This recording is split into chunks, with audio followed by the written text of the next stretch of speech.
আসসালামু আলাইকুম ওরহমতুল্লাহ। প্রিয় ষষ্ঠ শ্রেণীর শিক্ষার্থী বন্ধুরা, গত ভিডিও ক্লাস পর্যন্ত আমরা মূলত তোমাদের অনুশীলনী 1.3-এর আগ পর্যন্ত ভিডিও করে শেষ করেছিলাম এবং আজকের এই ভিডিও থেকে আমরা তোমাদের অনুশীলনী 1.3 যেটা রয়েছে সেটা শুরু করে দিব।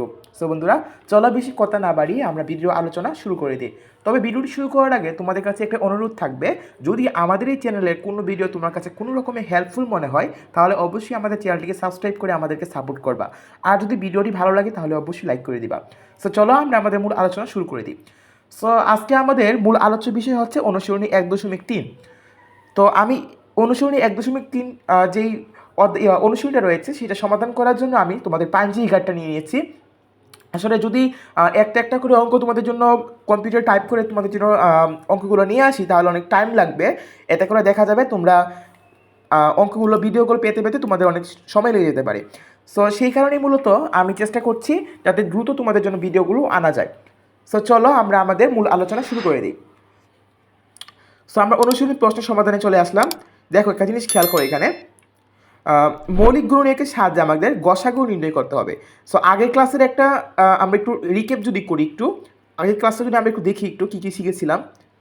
দেখো আমরা আগে শিখেছিলাম যে লসাগুর কিন্তু তিনটা পদ্ধতি আছে, লসাগু নির্ণয়ের তিনটা পদ্ধতি এবং গসাগু নির্ণয়ের কিন্তু তিনটা পদ্ধতি। এই যে এটা হচ্ছে একটা পদ্ধতি, সেটা হচ্ছে মৌলিক গুণনীয়কের সাহায্যে, এবং সেকেন্ড পদ্ধতি হচ্ছে কোনটা, মৌলিক গুণনীয়ক, এটা হচ্ছে গুণনীয়কের সাহায্যে, ঠিক আছে, এটা হচ্ছে গুণনীয়কের সাহায্যে, এবং এটা হচ্ছে মৌলিক গুণনীয়কের সাহায্যে গসাগু, ঠিক আছে। এবং ভাগ প্রক্রিয়ার মাধ্যমে কিন্তু এই যে ভাগ প্রক্রিয়ার মাধ্যমে এটা গসাগু। সো এগুলো কিন্তু আমরা আগে কিন্তু আলোচনা করেছি, আশা করি তোমরা সেগুলো জানো এবং পারো।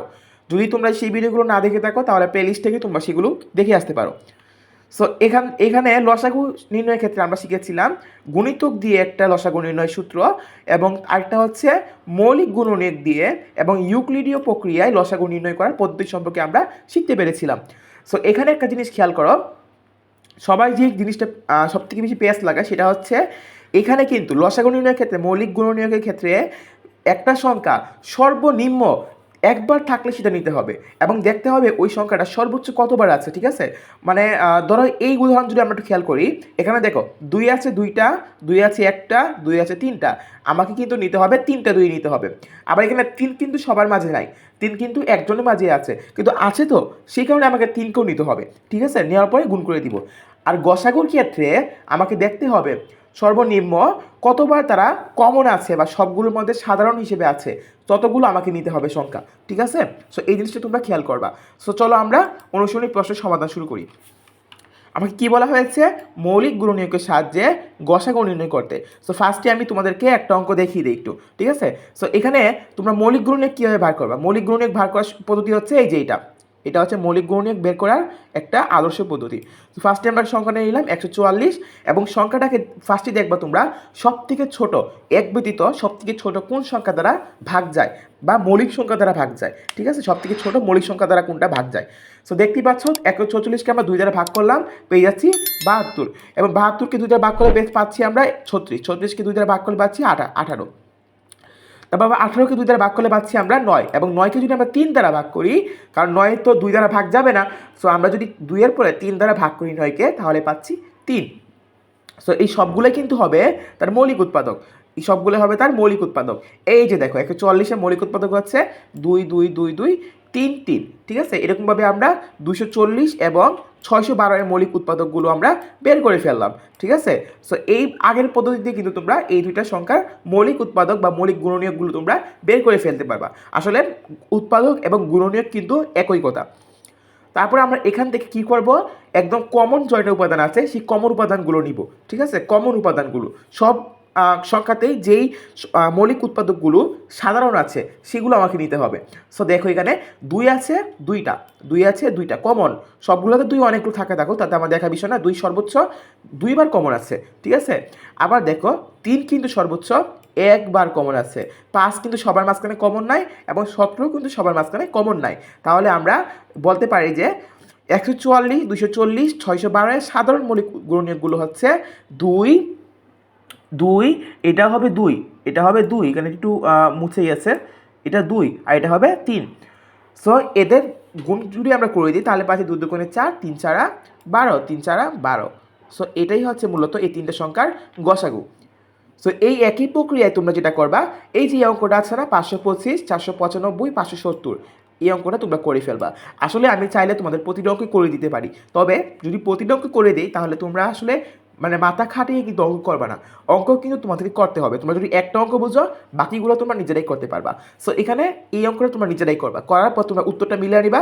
উত্তরটা হচ্ছে 3 5 15, অর্থাৎ এই সংখ্যাগুলো গসাগু হচ্ছে 15। এবং ঘ নাম্বারটা তোমরা কিন্তু নিজেরাই করতে পারবা।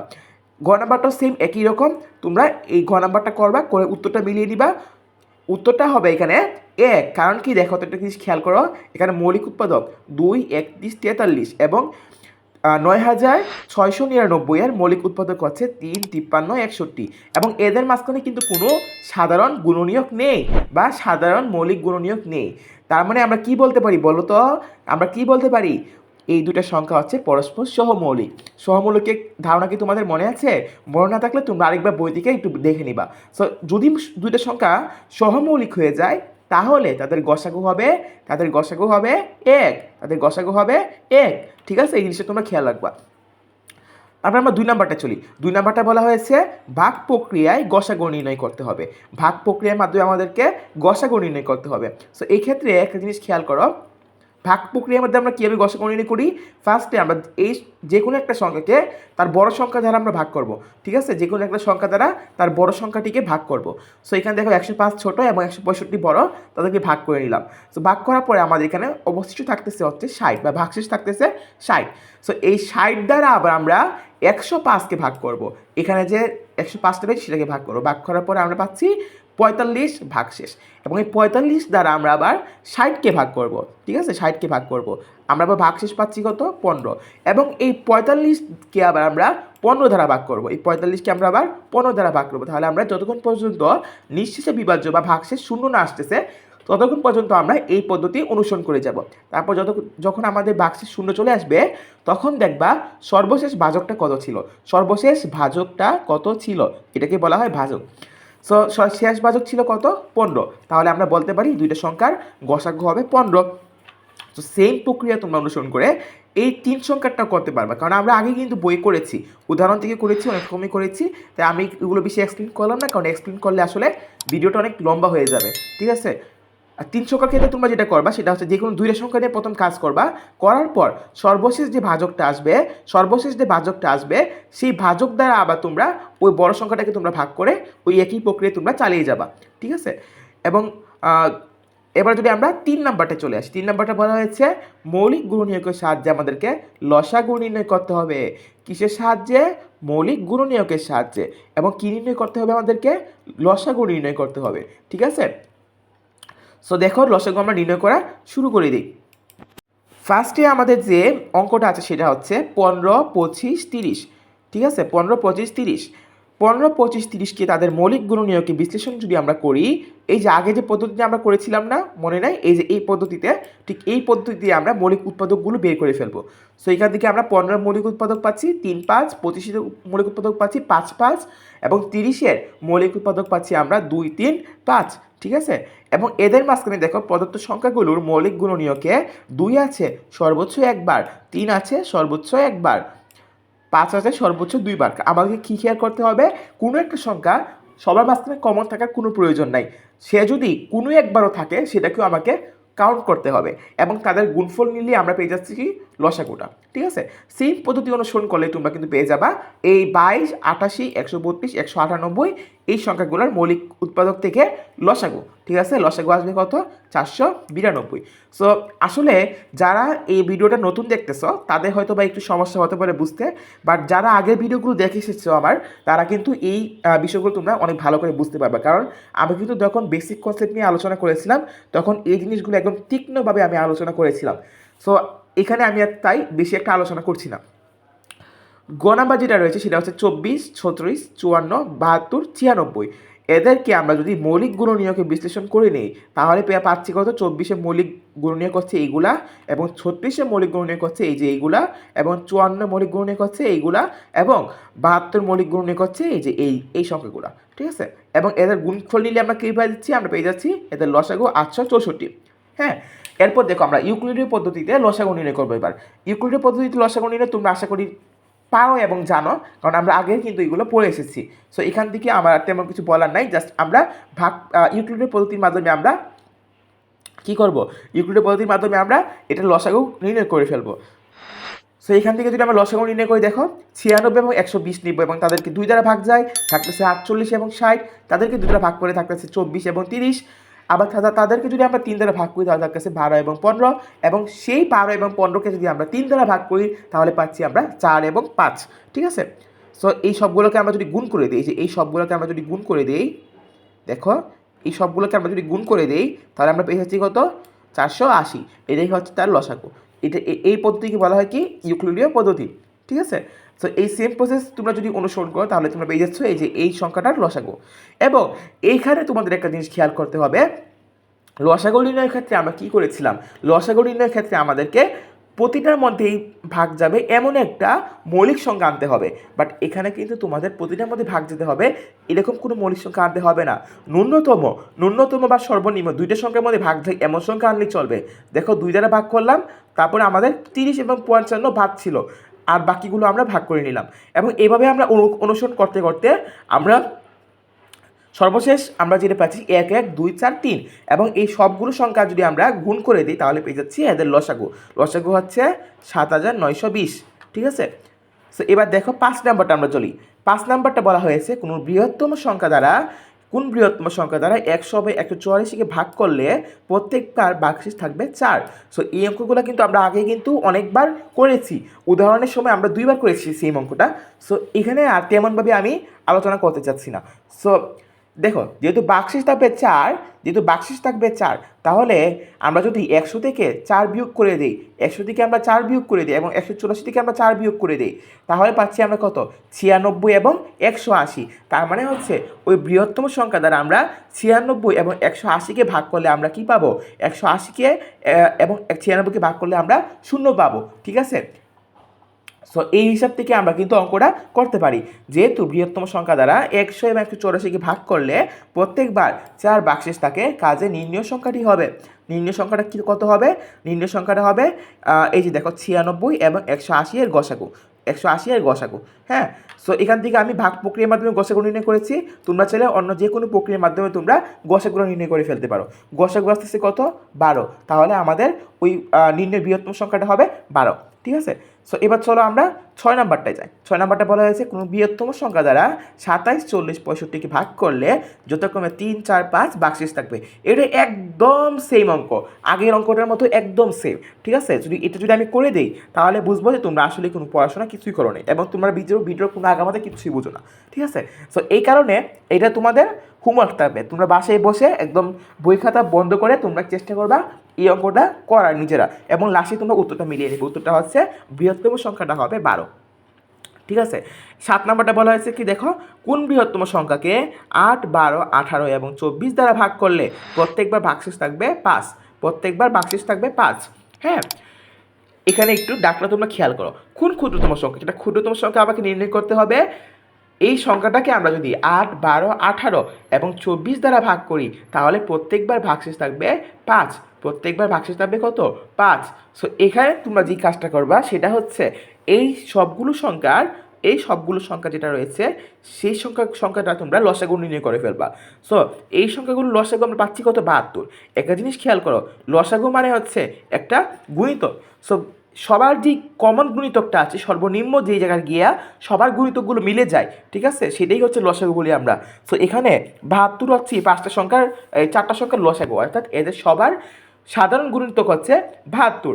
সেই হিসেবে আমরা কি বলতে পারি বলো তো, এদের সবাইকে দ্বারাই কিন্তু আমরা 72কে ভাগ করলে ভাগশেষ হবে 0।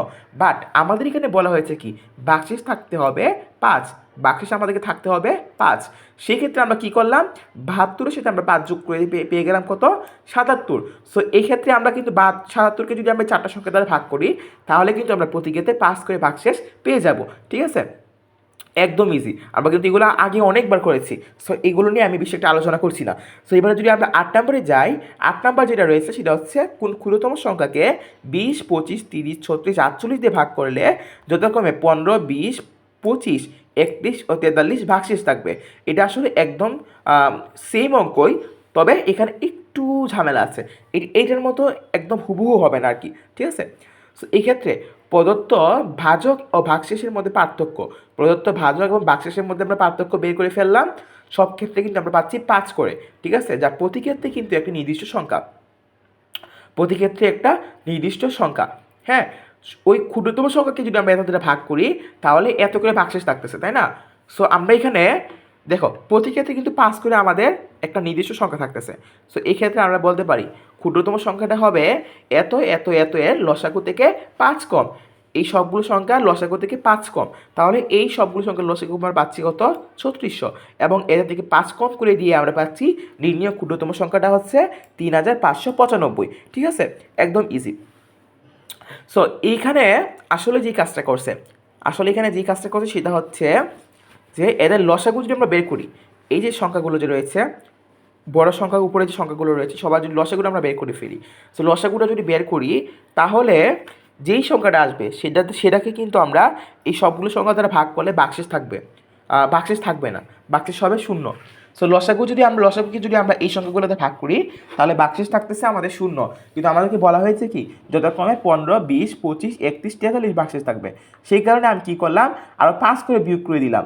যদি 5 করে বিয়োগ করে দেয় তাহলে দেখো 5 করে বিয়োগ করে দিলে প্রতি ক্ষেত্রে কিন্তু 15 করে ভাগশেষ থাকবে, কারণ সেই সবগুলো ক্ষেত্রে কিন্তু 5 করে কম করে যদি চলে যাবে, কিন্তু সেক্ষেত্রে আমাদের 5 করে ভাগশেষ থাকবে। আমি যদি আরেকটু ক্লিয়ার করে তোমাদেরকে বুঝাই, মনে করে একটা সংখ্যা আছে আমাদের 72, ঠিক আছে, 72। সো আমি এখানে যেটা করবো, আমরা 7 দ্বারা এটাকে ভাগ করব। 7 দ্বারা যদি আমরা এটা ভাগ করি, হ্যাঁ 7 দ্বারা যদি একে ভাগ করি, মনে করো এটা 72 না, এটা ধরো 70 ধরে নাও, ঠিক আছে, এটা ধরে নাও 70, তাহলে আমরা এটা ভাগ করলে কি পাচ্ছি, 7 10 70। তাহলে কি 7-এর গুণিতক হিসেবে কিন্তু 70 আছে, এবং এটা কিন্তু নিঃশেষে বিভাজ্য হয়ে যাচ্ছে, বাট এখানে একটা জিনিস খেয়াল করো, আমাকে বলা হয়েছে যে প্রতি ক্ষেত্রে ভাগশেষ থাকতে হবে, তাই না? প্রতি ক্ষেত্রে আমাদেরকে ভাগশেষ থাকতে হবে। সো এই জন্য আমরা যেটা করবো এখানে সেটা হচ্ছে সব ক্ষেত্রে কিন্তু 5 করে কম হিসেবে ভাগশেষ থাকতেছে, ভাগশেষগুলো কিন্তু ভাজক থেকে 5 করে কম হিসেবে আছে, তাই না? সো এক্ষেত্রে আমি যদি এই উদাহরণটা যদি খেয়াল করি তাহলে কিন্তু আমরা দেখো, আমরা যদি এখানে 70 না দিয়ে আমরা যদি দিতাম এখানে, আমরা 70 না দিয়ে আমরা যদি এখানে 65 দিতাম, ঠিক আছে, আমরা যদি এখানে 65 দিতাম তাহলে কিন্তু আমরা এখান থেকে একটা ভাগশেষ পেয়ে যেতাম, তাই না? সো এই হিসাবটা কিন্তু এখানে করা হয়েছে, আমি আশা করি তোমরা বুঝতে পেরেছো। বেশি কথা বললে আবার তোমরা গুলিয়ে ফেলতে পারো, তাই আমি আর বেশি কথা বললাম না। সো এবার চলো আমরা নেক্সট অঙ্কটা একটু খেয়াল করি। সো নেক্সট অঙ্ক দেখো কি বলা হয়েছে, একটি লোহার পাত ও একটি তামার পাতের দৈর্ঘ্য যথাক্রমে 672 সেন্টিমিটার এবং 960 সেন্টিমিটার। পাত দুটি থেকে কেটে নেওয়া একই মাপের সবচেয়ে বড় টুকরো দৈর্ঘ্য কত হবে? প্রত্যেক পাতের টুকরা সংখ্যা নির্ণয় করতে হবে। দেখো ফার্স্ট কোশ্চেনটা আমরা কি বলা হয়েছে, যে দুইটা পাত দেওয়া রয়েছে, লোহার পাত এবং তামার পাত, এবং এতে দৈর্ঘ্য দেওয়া রয়েছে 672 সেন্টিমিটার এবং 960 সেন্টিমিটার। পাত দুটি থেকে কেটে নেওয়া একই মাপের সবচেয়ে বড় টুকরার দৈর্ঘ্য কত হবে? একই মাপের সবচেয়ে বড় টুকরার দৈর্ঘ্যটা কত হবে? সো এখানে যদি সবচেয়ে বড় টুকরার কথা বলা হয়েছে তাহলে আমাকে কী করতে হবে, আমাকে অবশ্যই বড় যদি বলা হয়েছে আমাকে গরিষ্ঠ একটা মান আনতে হবে। গরিষ্ঠ মানে কি, গসাগু নির্ণয় করতে হবে দুটো সংখ্যার। সো গসাগু যদি আমরা ভাগ প্রক্রিয়ার মাধ্যমে নির্ণয় করি, তোমরা যে কোনো পদ্ধতি তোমরা নির্ণয় করতে পারবা। সো গসাগু পাচ্ছি কত? 96, ঠিক আছে। তার নির্ণয় কেটে নেওয়া পাতের দৈর্ঘ্যটা হবে 96 সেন্টিমিটার করে। লোহার পাতের টুকরাটা হবে, আমার কি বলা হয়েছে, সবচেয়ে বড় টুকরা দৈর্ঘ্য কত হবে? সবচেয়ে বড় টুকরার দৈর্ঘ্যটা হবে মূলত 96 সেন্টিমিটার, এবং প্রত্যেক পাতের টুকরা সংখ্যা নির্ণয় করতে হবে। যদি আমরা 96 সেন্টিমিটার করে একটা টুকরা কাটি তাহলে এই পুরা যে পাতটা রয়েছে সেটাকে আমরা যদি 96 দিয়ে ভাগ করে দিই তাহলে কিন্তু পেয়ে যাচ্ছি আমরা কয় টুকরা হবে, তাই না? কয় টুকরা হবে? সো এখান থেকে আমরা মান পেয়ে যাচ্ছি কত? 60টি হবে লোহার পাতের টুকরা এবং তামার পাতের টুকরা হবে 10টি। সো এটাই হচ্ছে আমাদের উত্তর, ঠিক আছে। এবার যদি আমরা 10 নম্বরটা একটু খেয়াল করি, বলা হয়েছে 4 অঙ্কের কোন ক্ষুদ্রতম সংখ্যা 12, 15, 20, 35 দ্বারা নিঃশেষে বিভাজ্য। ঠিক আছে, 4 অঙ্কের একটা ক্ষুদ্রতম সংখ্যা বার করতে হবে যেটা 12, 15, 20 দ্বারা 35 দ্বারা নিঃশেষে বিভাজ্য হবে। সো প্রদত্ত সংখ্যাগুলো আমরা যদি লসাগু নির্ণয় করে ফেলি, হ্যাঁ যদি লসাগু নির্ণয় করে ফেলি তাহলে কিন্তু আমরা মান পেয়ে যাচ্ছি। সো লসাগু বের করলাম কত? 420। তাহলে এটাই হচ্ছে মূলত আচ্ছা, সো এখানে একটা জিনিস খেয়াল করে 420 বলা আছে, এটা কিন্তু উত্তর হবে না, কারণ এখানে বলা হয়েছে 4 অঙ্কের ক্ষুদ্রতম সংখ্যা, 4 অঙ্ক কিন্তু এটা কিন্তু 3 অঙ্ক, তাই না? তো 4 অঙ্কের ক্ষুদ্রতম সংখ্যা বের করতে হবে আমাদেরকে এখন। 4 অঙ্কের কি ক্ষুদ্রতম সংখ্যা হচ্ছে কত? 1000। 1000 হচ্ছে 4 অঙ্কের ক্ষুদ্রতম সংখ্যা। তো 420 দ্বারা যদি আমরা এই 1000কে ভাগ করি, তাহলে কিন্তু ভাগশেষ থাকতেছে 160। দেখা যাচ্ছে কি 1000 সংখ্যাটিকে 420 দ্বারা বিভাজ্য নয়। 420 দ্বারা যদি ভাগ করলে ভাগশেষ থাকতেছে 160। ভাজ্য 1000 থেকে 160 কম হলে সংখ্যাটি কিন্তু নিঃশেষে বিভাজ্য হয়ে যাবে, তাই না? কিন্তু তখন সংখ্যাটি কিন্তু 1000 মাইনাস 160 বা 840 হচ্ছে, যেটা কিন্তু 3 অঙ্কের হয়ে যাচ্ছে। কিন্তু আমাকে কী করতে হবে? আমাকে 4 অঙ্কের হতে হবে। তাই ভাজ্য যদি 420 মাইনাস 160 বা 260-এর বেশি হয়, তাহলে কিন্তু ওই সংখ্যাটি আমরা 420 দ্বারা নিঃশেষে বিভাজ্য হয়ে যাবে। সুতরাং নির্ণয় সংখ্যাটা কত হবে? নির্ণয় সংখ্যাটা হয়ে যাবে আমাদেরকে 1260, ঠিক আছে? 1260 করলে 4 অঙ্কের ক্ষুদ্রতম সংখ্যা হচ্ছে, আমার এটা কিন্তু 420 দ্বারা ভাগও হচ্ছে। তো 420 দ্বারা যদি বিভাজ্য হয়, তাহলে সংখ্যাগুলো কিন্তু এই সংখ্যাগুলো দ্বারাও বিভাজ্য হবে, ঠিক আছে? তো এবার আমরা চলো নেক্সট কোয়েশ্চেনটা একটু দেখি। নেক্সট কোয়েশ্চেনে বলা হয়েছে 11 নম্বর অঙ্কটা, এটা 5 নম্বরে কোন বৃহত্তম সংখ্যাকে 5 অঙ্কে কোন বৃহত্তম সংখ্যাকে 16, 24, 30, 36 দিয়ে ভাগ করলে প্রত্যেকবার ভাগশেষ থাকবে 10, ঠিক আছে? সো ফার্স্টে আমরা কী করবো দেখো, ফার্স্টে আমরা বলা হচ্ছে বৃহত্তম সংখ্যা, ঠিক আছে? 5 অঙ্কের বৃহত্তম সংখ্যা, সেক্ষেত্রে কী করবো আমাদেরকে ফার্স্টে করতে হবে লসাগু নির্ণয়। সো লসাগু নির্ণয় করে ফেললাম 420। তবে আমরা কি জানি বলো তো, 5 অঙ্কের বৃহত্তম হচ্ছে 5টা নয়। সো 5টা নয়কে আমরা 720 দ্বারা যদি ভাগ করি, তাহলে আসতেছে 639, এটা কিন্তু 3 অঙ্কে হয়ে যাচ্ছে। 5টা নয়কে যদি আমরা 720 দ্বারা ভাগ করি, তাহলে কিন্তু এটা একটা ভাগশেষ থাকতেছে, তাই না? কিন্তু আমার ভাগশেষ থাকা যাবে না। উপরে তো ভাগ প্রক্রিয়ায় দেখা যাচ্ছে যে 5টা নয় সংখ্যাটি 720 দ্বারা বিভাজ্য নয়। 420 দিয়ে ভাগ করলে 639 অবশিষ্ট থাকে। ভাজ্য 999 থেকে 639 কম হলে প্রাপ্ত সংখ্যাটি হবে 420 দ্বারা বিভাজ্য। আবার ভাজক যদি এত বা 81 বেশি হলেও 420 দ্বারা বিভাজ্য হবে, কিন্তু এত সংখ্যাটা কিন্তু আবার 6 অঙ্ক বিশিষ্ট হয়ে যায়। সেই ক্ষেত্রে আমাকে কী করতে হবে? 420 দ্বারা নিশ্চিত বিভাজ্য সংখ্যাটা হবে 5টা 9 থেকে আমরা কী করব? 639 বিয়োগ করে দিব। তাহলে আমরা যত পাচ্ছি সেটাই হচ্ছে 5 অঙ্ক বিশিষ্ট সংখ্যাটাই পাচ্ছি, তাই না? 99,360। নির্ণয় প্রশ্ন অনুসারে ভাগশেষ 10 থাকতে হবে। এখানে আবার কি বলা হয়েছে? এখানে কিন্তু নিশ্চিত বিভাজ্য কথা বলা হয় নাই, এখানে বলা হয়েছিল ভাগশেষ থাকবে 10। তাহলে আমরা এটা যেহেতু পেয়ে গেছি, তার সাথে আমরা যদি 10 যোগ করে দিই, তাহলে কিন্তু আমরা নির্ণয় সংখ্যাটা পেয়ে যাচ্ছি, ঠিক আছে? সো এবার চলে আমরা যদি খেয়াল করি 12 নম্বর কোয়েশ্চেনটার দিকে। কোনো বাস স্ট্যান্ড থেকে 4টি বাস এক নির্দিষ্ট সময় পর যথাক্রমে 10 কিলোমিটার, 20 কিলোমিটার, 24 কিলোমিটার এবং 32 কিলোমিটার পথ অতিক্রম করে। কমপক্ষে কত দূর পথ অতিক্রম করার পর বাস 4টি একত্রে মিলিত হয়ে যাবে, ঠিক আছে?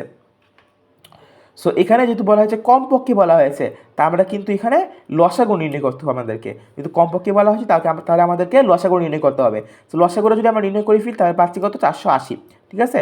তাহলে আমরা পাচ্ছি নির্ণয় দূরত্ব হচ্ছে 480। হ্যাঁ, এবার যদি আমরা 13 নাম্বারটা খেয়াল করি, 13 নাম্বার কোশ্চেনটা যদি আমরা একটু খেয়াল করি, দুটি সংখ্যার গুণফল হচ্ছে 3380 এবং গসাগু হচ্ছে 13। সংখ্যা দুটি লসাগু আমাদেরকে নির্ণয় করতে হবে। সো দেওয়া আছে, দেখো যেই তথ্যটা দেওয়া আছে সেটা আমরা লিখলাম এবং বললাম আমরা জানি দুটি সংখ্যার গুণফল, এটা কিন্তু আমরা একটা সূত্র পড়েছিলাম, তোমরা একটু খেয়াল করলে মনে করতে পারবা। সো এইখানে বলা হয়েছে যে আমরা জানি দুটি সংখ্যার গুণফল সমান হবে সংখ্যা 2 এর গসাগু ইন্টু সংখ্যা 2 এর লসাগু। সো এখানে আমার গসাগু দেওয়া আছে এবং সংখ্যা 2 এর গুণফল দেওয়া আছে। সবগুলো যদি আমরা মান বসিয়ে দিই, তারপরে আমরা কি করলাম? লসাগুটা এই পাশে রাখলাম, ঠিক আছে? যদি লসাগু এই পাশে রাখি, আমরা যদি 13টাকে ওই পাশে পাঠিয়ে দিই, 13টা কি আছে? গুণ হিসেবে আছে। তাহলে এটা যদি ওই পাশে চলে যায় পক্ষান্তর হিসেবে, তাহলে এটা হয়ে যাবে ভাগ। এবং এই যে দেখো 3380 ভাগ 13, তা আমরা মান করতে পারছি 260। তার মানে নিম্ন লসাগু হচ্ছে 260, ঠিক আছে? আশা করি তোমরা এই সবগুলো অঙ্ক বুঝতে পেরেছো। তো আসলে এই ভিডিওটা তৈরি করতে আমার অনেক কষ্ট হয়েছে, একটানা প্রায় 23 মিনিট কথা বলতে হয়েছে। আমার মুখে পুরা বুক ব্যথা হয়ে গেছে তোমার সাথে কথা বলতে বলতে। সো যদি তোমাদের কাছে একটু হেল্পফুল মনে হয়, তাহলে আসলে আমার এই কষ্টটা সার্থক হবে। আর চেষ্টা করবে আমাকে সাপোর্ট করার জন্য এবং চ্যানেলটা সাবস্ক্রাইব করে দেওয়ার জন্য। আর যদি ভিডিওটা ভালো লাগে, তাহলে অবশ্যই লাইক করে দিবা। দেখা হবে নেক্সট ভিডিওতে। সবাই ভালো থাকবা। আল্লাহ হাফেজ।